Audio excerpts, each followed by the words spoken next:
এই যে হচ্ছে আমার ছোট্ট রান্নাঘরটা।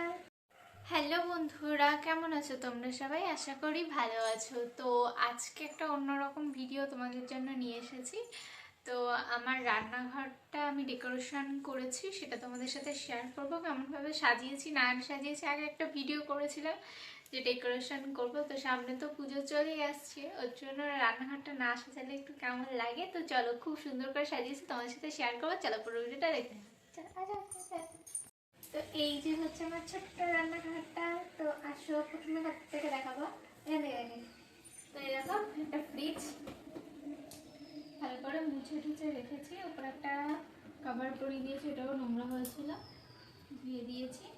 চলো, ফ্রিজের মধ্যে তেমন কিছুই নেই। আগের দিন মাংস খাওয়া হয়েছে, মাংসের গামলায় মনে হয় 2 পিস মাংস রয়েছে, আর ভিতরে মাছ রয়েছে। এই যে হচ্ছে তোমার ফ্রিজ।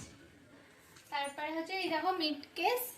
তো মিট কেসটা দেখো রং করেছি, আমার একটা ভিডিওতে দেয়া রয়েছে। মিট কেসটা পুরো নিজের হাতে রং করেছি, কেমন লাগছে জানিও। তারপরে উপরে দেখো এখানে চামচদানি রেখেছি।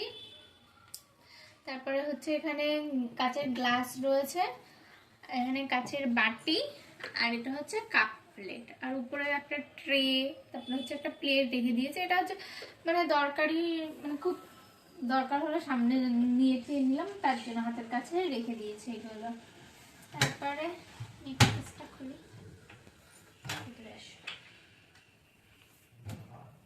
তো দেখো এখানে হচ্ছে তোমার তরকারি রয়েছে, মাছের ঝোল আজকে রান্না করেছি, আর পটল ভাজা, আর এর মধ্যে মিষ্টি আছে, নিয়ে এসেছিল, বাংলাদেশ থেকে এসেছে, তাই মিষ্টি। তো তারপরে দেখো নিচের এটার মধ্যে রেখেছি আমি সব বাসনগুলো, মানে যেগুলো খুব প্রয়োজন হয় না, মাঝে মাঝে দরকার হয়। তো একটা প্রেশার কুকার, এটা চা করার জন্য একটা কি বলে জানি না, এটা নন স্টিকের একটা কড়াই, আর ওটা হচ্ছে একটা প্যান, ডিম টিম ভাজা, তারপর হচ্ছে পরোটা টরোটা করা যায়। তারপরে হচ্ছে এটা হচ্ছে আমাদের ডালের গোডাউন, আর এটা হচ্ছে হলুদের প্যাকেট, মাসকাবাড়ি আনা থাকে, ওই যে সোয়াবিন। তারপর এটা হচ্ছে চা পাতা, আর হচ্ছে তেল, আর এটার মধ্যে থাকে হচ্ছে আটা। তো এটা হচ্ছে মিটকেস। তো দেখো এইটুখানি রং লাস্টে হয়নি, তাই করা হয়নি এখানে একটুখানি। সব থেকে মেইন হচ্ছে বাইরেটা, বাইরেটা দেখা ভালো দেখা গেলেই হলো, ভেতরে জঞ্জাল থাকুক থাকুক। চলো আসো। তারপর দেখো এই যে আগের দিন ওয়াল যেটা করেছিলাম, কি বলো, ওয়ালপেপার লাগিয়েছিলাম রান্নাঘরে, কেমন লাগছে ডিজাইনটা বলো। অনেকটা পাথরের মতন লাগছে না? পাথর বসালে যেরকম লাগে সেরকম লাগছে অনেকটাই। জানি না তোমাদের কেমন বোঝাতে পারছি, কিন্তু ভালোই লাগছে। তো তারপরে দেখো এখানে রয়েছে একটা হচ্ছে হামল দিস্তা, ছোটোখাটো মশলা ফসলা করার জন্য। তারপরে চা করার সময় আদা একটু থেতো করে দিলাম, গোলমরিচ থেতো করে দিলাম, ওর জন্য এটা আনা হয়েছে। আর এখানে রয়েছে একটা মিক্সচারের ডিব্বা, ছোট ডিব্বা, আর এই যে হচ্ছে মিক্সচার মেশিন। আর এখানে দেখো একটা কারেন্টের বোর্ড আছে, বেশ ভালো জায়গাটা এটা সেট করা হয়েছে। এখানে রান্নাঘর করার প্ল্যান করা হয়নি, পরে আমার বিয়ের পর এসে আমি এখানটা রান্নাঘর করে নিয়েছি ছোটোখাটো করে। আগে গ্যাসটা নিচে রাখা ছিল, জাস্ট গরম ঠরম করতে, আমার শাশুড়ি রান্না করতো না গ্যাসে, কাছেই রান্না করতো। আমি আসার পর এটা এইভাবে করে নিয়েছি, কিন্তু প্ল্যানটা এত ভালো করে করা ছিল, মানে এখানটায় মিক্সচারটা আমি সেট করে দিয়েছি। মানে মানে এখানটাকে ফ্রিজ ছিল, সেই ফ্রিজটা সরিয়ে ওই সাইডে নিয়েছে, আর এখানটা মিক্সচারে ইয়ে করে দিয়েছে। তো এই যে হচ্ছে অয়েল পেন্টিং, আর এই যে হচ্ছে তোমার গ্যাস। দেখো অনেকদিন আগেরই গ্যাস, কিন্তু ভালো, এইগুলো স্টিলের বলে না, খুব ভালো, অতটা নোংরা হয় না। আর দেখেছি আমাদের বাপের বাড়িতে রয়েছে তোমার হচ্ছে লোহার, জং পড়ে যায় আর নোংরা হয়ে যায়, কালো কালারের। আর এই জানলাটার খুব খারাপ অবস্থা, জানলাটাকে মানে মুছেছি তবুও উঠছে না, তেল কাস্টে পড়ে যায়, কিচেন চিমনি নেই, ওই কারণে হচ্ছে জানলাটা তোমার এরকম হয়ে গেছে। রান্না করে দেখো, ইচ্ছা নেই এখানে রান্নাঘরটা ভবিষ্যতে রাখার। যবে সরিয়ে নেব তখন এটা আবার রং, মানে এটা আবার রং করে নতুনের মতন করে নেবো। মানে এখন যতই পরিষ্কার করি না কেন, তেল কাস্টে পড়বে, কিচেন চিমনি নেই, নোংরা হবে, তো এটা অ্যাভয়েড করে ছেড়ে দাও। তো তারপরে দেখো এখানে আসো, এখানে একটা র্যাক নিয়েছি আগের দিন। তো এই দেখো এখানে একটা র্যাক রেখেছি, আর এখানে রয়েছে কৌটো। এর মধ্যে দেখো তোমার গরম মশলা, এর মধ্যে জিরার গুঁড়ো, এর মধ্যে সর্ষে, তারপরে এর মধ্যে লবণ, হলুদ, তারপরে এর মধ্যে কি ওর মধ্যে মনে হয় পাঁচফোড়ন, তারপরে ওর মধ্যে আরও আছে। আর এখানে ন্যাকড়া আর ওখানে লাইটার রেখে দিয়েছি। আর এই যে হচ্ছে একটা তেলের বোতল রেখেছি।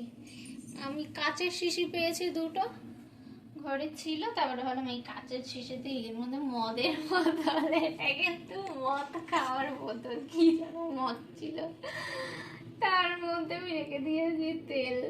একটা তো কাজে লাগালাম। যাই হোক, বাঙালিরা সব পারে, মদের বোতলটাও তেলের বোতল বানায় দেয়। তো দেখো ডিজাইনটা কেমন লাগছে জানি, আমার তো খুবই পছন্দ হয়েছে। একটু ইউনিক কালার এনেছিলাম, মানে এরকম টাইপেরই চেয়েছিলাম যাতে রান্নাঘর ফিল আসে। হ্যাঁ, মেয়েরা কিন্তু ম্যাক্সিমাম রান্নাঘরেই দিনটা কাটিয়ে দেয়, সারাদিনটা যদি রান্নাঘরটা যদি একটু সুন্দর থাকে তাহলে রান্না করার এনার্জিটাও বেড়ে যায়। তো তারপরে দেখো নিচে রয়েছে এটাকে মানে থালা বাসনের একটা র্যাক।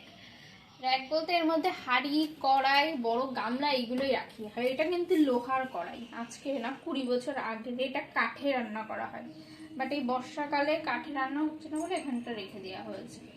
এটা গ্যাসে রান্না খুব কম হয়, মাঝে মাঝে করি। তো তার নিচে দেখো ঝুড়ি রয়েছে, একটা আলু, একটা লঙ্কা, আর একটা হচ্ছে তোমার পেঁয়াজ রসুন, এগুলোর বাইরে থাকে। আর যেগুলো সবজিপাতি সব হচ্ছে মিটকেসের ফ্রিজের মধ্যে রেখে দিই। তার পাশে রাখা এই দেখো এখানে একটা র্যাক রয়েছে।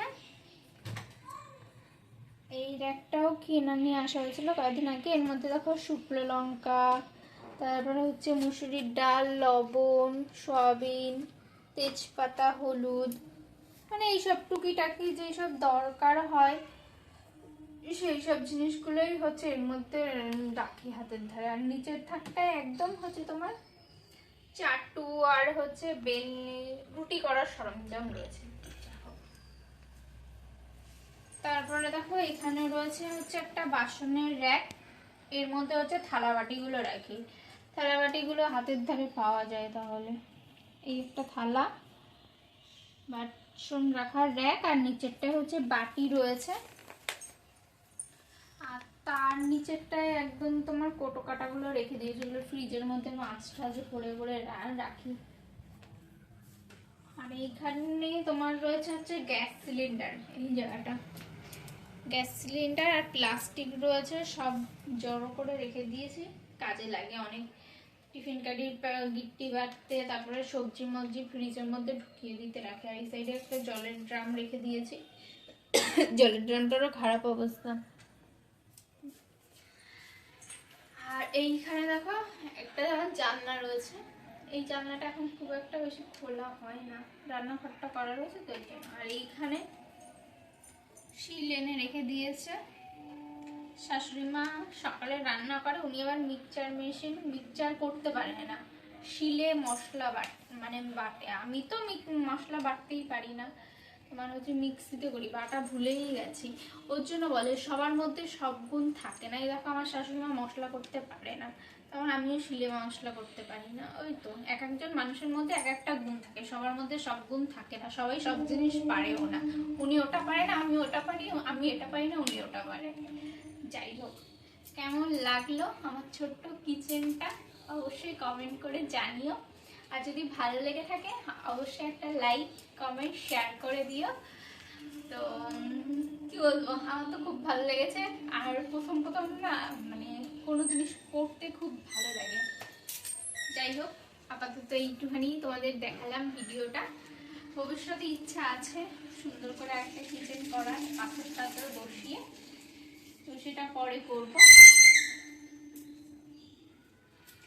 তো বন্ধুরা চলো আজকের মতন এই পর্যন্তই, টাটা, সবাই ভালো থেকো, সুস্থ থেকো। তো বন্ধুরা দেখো মিড কেসটা, তারপর হচ্ছে ওয়ালপেপারটা লাগানোর আগে কেমন লাগছিল আর ওয়ালপেপারটা লাগিয়ে কেমন লাগছে, কোনটা বেশি ভালো লাগছে অবশ্যই কমেন্ট করে জানিও। আমার কাছে তো যেটা এখন করেছি সাজিয়েছি সেটাই বেশি ভালো লাগছে, তোমাদের কাছে কোনটা বেশি ভালো লাগছে অবশ্যই কমেন্ট করে জানিও। তো চলো আজকের মতন ভিডিওটা এই পর্যন্তই, দেখা হচ্ছে নতুন দিনে নতুন ভিডিও নিয়ে। বাই বাই, ততক্ষণ সবাই ভালো থেকো।